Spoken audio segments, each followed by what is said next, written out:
اور جب آپ کا جی چاہے، پر مجھے اس محرومی میں مت رکھیے گا، یہ مجھ سے رہا نہیں جائے گا، میرے بس میں نہیں، کمزور ہوں۔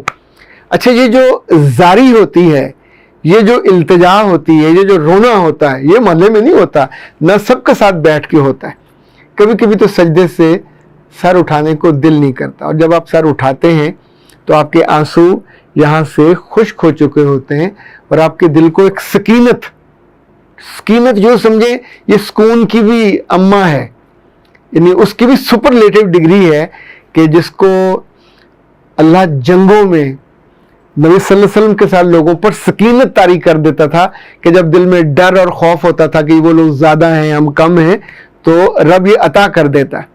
اسی طور پہ جب آپ مالی طور پہ محروم ہو یا کسی چیز سے بھی محروم ہو جائیں تو اس وقت اللہ سے سکینت مانگنی چاہیے، اور بے شمار دعائیں، آپ کو دعاؤں کی طرف جانا چاہیے، یعنی بجائے اس کے کہ میں آپ کو حلوہ اور فلودہ بنا کے دے دوں کہ یہ دعائیں کچھ آپ کو ڈھونڈنی چاہیے، ڈھونڈیں، اور اس وقت جتنا زیادہ آپ اپنی زبان کو بند رکھو گے اتنا زیادہ فائدے میں رہو گے۔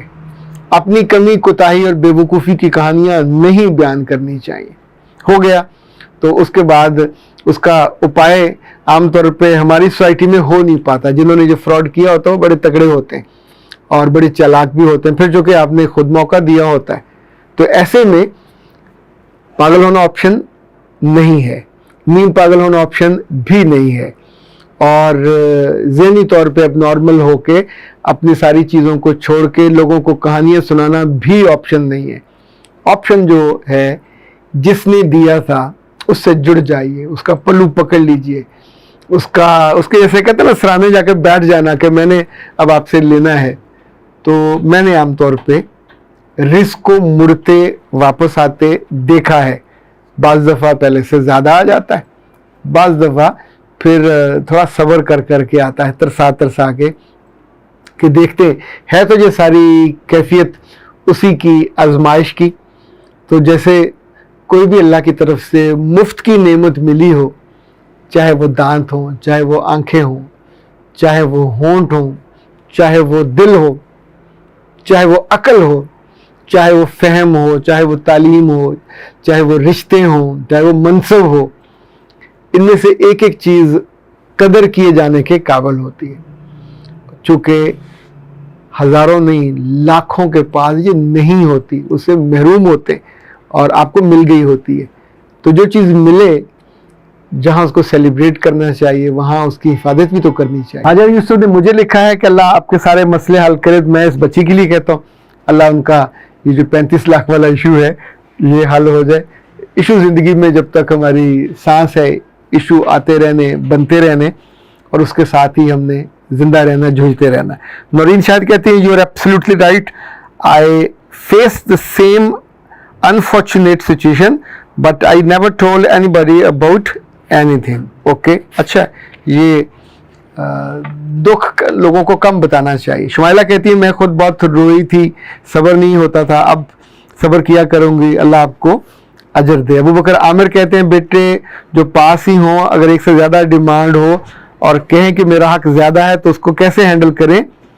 اس کو حصہ دے دیں کہ اپنی زندگی میں بیٹوں اور بیٹیوں کو سارے حصے نہیں دینے چاہیے۔